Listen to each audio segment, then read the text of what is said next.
After years of feeling like an outsider, my mom demands I share the college fund my late father left for me with step-siblings who barely acknowledge me. So, some backstory before I get into what happened.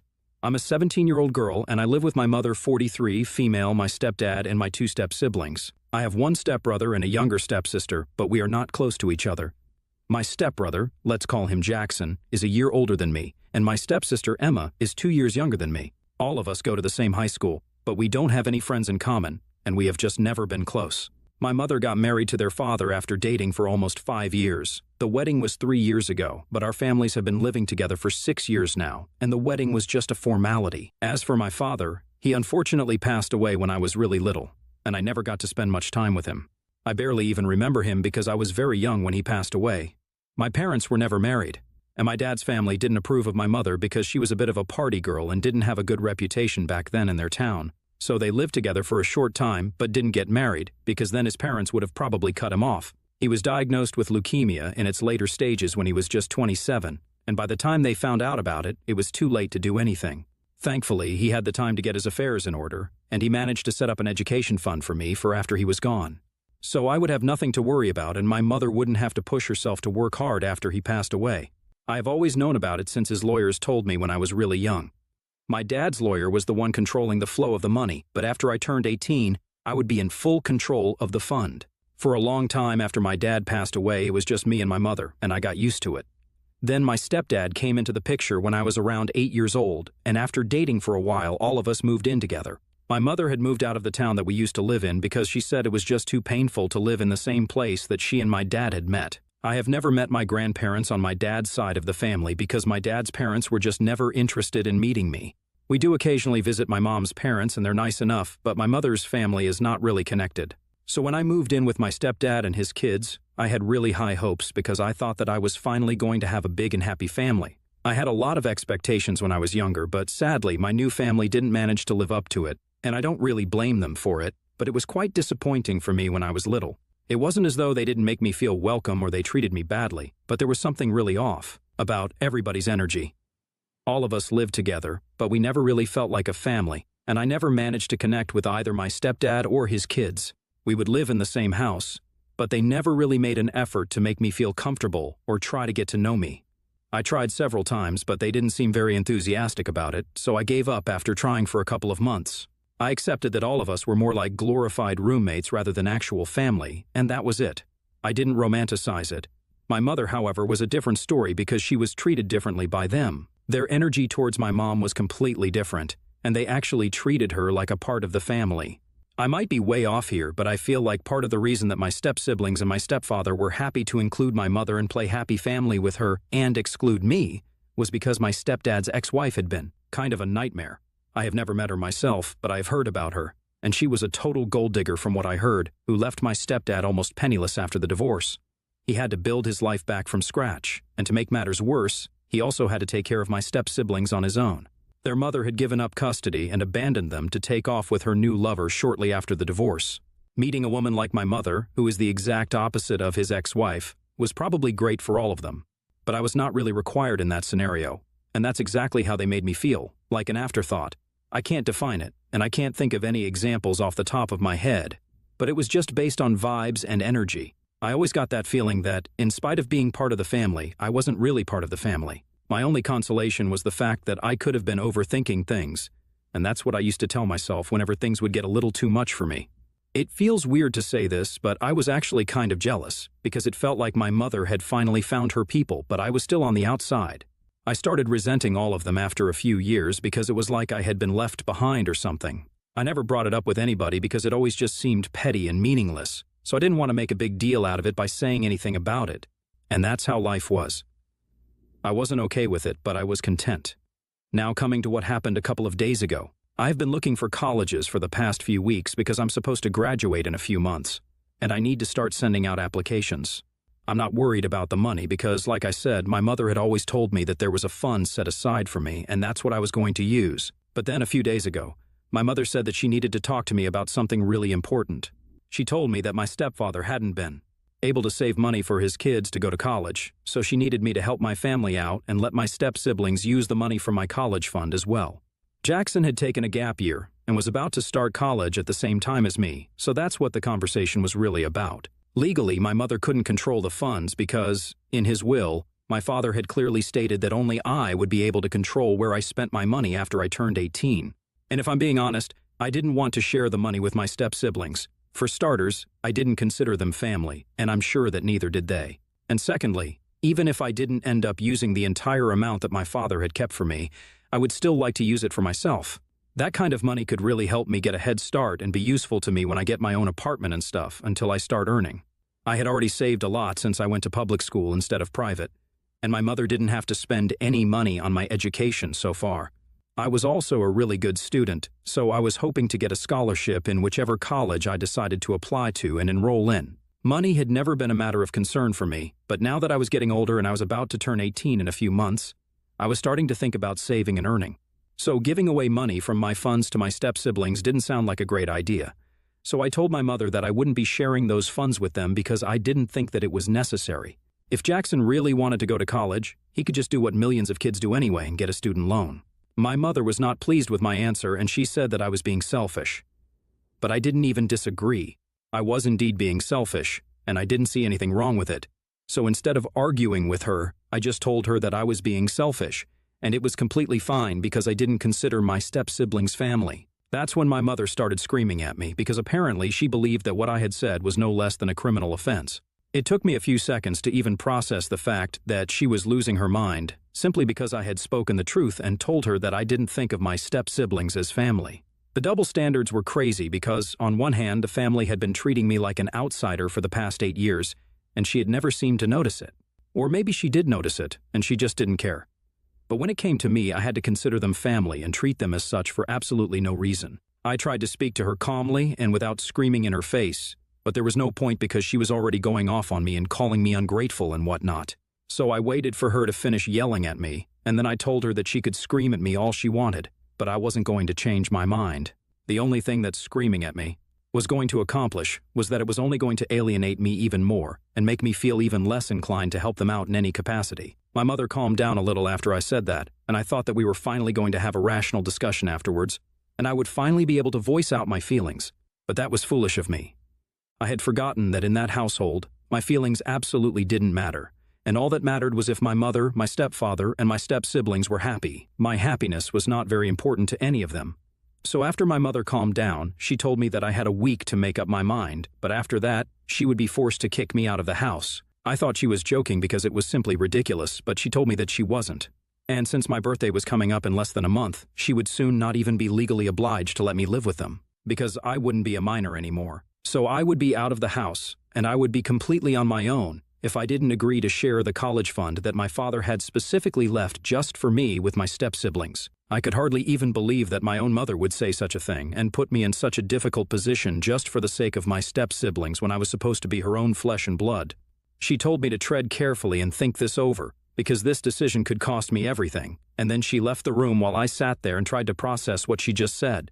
It was incredibly insulting for me to be treated that way by my own mother, and that day I made up my mind that I was going to get out of this house no matter what the cost. So I started talking to my friends and told them that I needed help to find an apartment of my own because I was planning to move out for my 18th birthday. I told them everything that my mother had said and explained the urgency of the situation to them. I knew that once I turned 18, I would get all the money and then I would be able to control where I spent it. Yes, I would have to stick to a budget and choose my degree in college very carefully, but it was worth it because that meant that at least now I would be able to move out and live on my own instead of putting up with my family, or rather, forcing them to tolerate me. Because after that conversation with my mother, it was clearer than ever that I was not welcome in that house at all, and I really was an afterthought all these years. I had not been overthinking anything. In fact, I might have even been underthinking things because I really hadn't ever seen this coming. A couple of days passed, and a friend of mine told me that she had been able to speak to a cousin who was also applying to the same colleges that I was because we had an interest in the same field. She was planning to live in an apartment because she wanted to be independent from the beginning. And my friend had suggested that I get in touch with her so if we ended up going to the same college, we could rent out an apartment together and live there. I thought that it was a great idea and got in touch with my friend's cousin almost immediately. We worked out everything, and I told her about my situation as well, and she seemed to be very empathetic. And I could tell that she was a nice person, and I would get along with her. So that part was all sorted out, and the only thing I had to worry about was where I would live until college started, since there were quite a few months to go before that. But it turned out to be pretty easy for me to figure that one out because my friends told me that I could take to living with them until college finally started. It was a messy and risky plan, but I was willing to go through with it because anything would be better than living with my mother and these people. Because the way that I was being treated after that fight with my mom was horrible. And I don't mean horrible in the sense that they were speaking to me badly or torturing me or whatever, but what they were doing was far more humiliating. They had all ganged up on me and were acting like I was the single most disgusting creature to ever exist. Like if I would enter a room, everybody would instantly stop talking and go back to their own rooms. They would give me the side eye all the time and refuse to even speak to me like I had done something wrong. It was humiliating, and I felt like running away because it just felt so bad.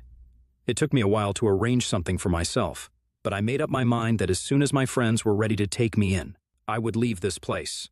So the day that my mother spoke to me again to ask me if I had changed my mind or not, I decided to tell her the truth and then leave. I told her that I had not changed my mind, as a matter of fact, and that I would actually be leaving this place.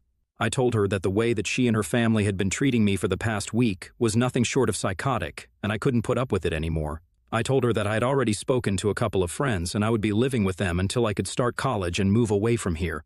I said that I never wanted to see her again, so she was free to kick me out, and it wouldn't make a difference to me. I already had a plan in mind, so I wasn't very surprised when my mother started yelling at me once more and told me that I needed to get out of her house because this was no place for selfish, ungrateful brats like me. I left pretty gladly, and I was happy to see the last of them. But that wasn't the end of the road for my plan. During the time that I had been spending in my room all by myself, I had been thinking of ways to get back at my mother. Ever since she got married to my stepfather, life had changed for me, and not in a good way. But she didn't even seem to care about it because she was happy with her new family. I had tried to be happy for her and suppress my own feelings about this, but now it was very obvious that she didn't care about me in general, and that her stepkids were more important to her than me. The way she had been treating me made me feel like crap, and I had made up my mind that I was not going to let this go unanswered. So that's why, as soon as I was out of the house, I decided to spill the beans on her and let everybody know what kind of a person she really was. The only reason I'd even waited for a week to get out of her house and then speak about her ridiculous demands was because I didn't want her to be able to have any access to me to even tell me how disappointed she was in me, or whatever, because nobody in their right mind would ever support the things that she had said to me, and I knew that. Once I had moved in with a friend, I decided to go online and make a post about my mother. I typed out the incident that took place and how my mother had been screaming at me just because I didn't want to contribute to my step-siblings' college fund. I also mentioned how none of them had ever treated me like family, but my mother never seemed to have a problem with that. It was only a problem when I did the same thing to them. I talked about the double standards. I also mentioned how she had practically forgotten about me once she started living with her new family. And I also said that I found her to be the single most selfish being on this planet because of the way that she had been behaving with me just for saying no to something completely ridiculous. Any sane person in my position would have said no, since the money that she had been talking about had been left to me specifically by my father. It was not for anybody else to use. And I didn't think it was fair to demand that I share it with people who never made me feel like a part of their family. I might have even considered it if my step-siblings had been nice to me at any point, but that was not the case here. I was really frustrated, and I let out all my frustration in that one post. I knew that this negatively impacted my mother since I had a lot of people who followed me, including my father's friends and their kids, but at the time, I just didn't care, and I wanted to get back at her. Truth be told, she had been my only source of support and happiness throughout my life, because I had only one parent to count on, and my grandparents weren't really in touch with me. She had been my first and most important friend, so when she chose my step-siblings over me, it felt like a huge betrayal. I was really hurt, and I just wanted to get it all out of my system without caring about the consequences. So I made that post, and exactly what I had expected would happen, happened. I received several messages from my mother saying that I had ruined her life because everyone had seen that post, and it had been shared numerous times. My mother was pretty popular among her circle of friends, so there was no big surprise that people were just looking for an excuse to gossip about her, and I had played right into their hands. She had tried to call me several times, but I didn't answer any calls, and neither did I respond to any texts.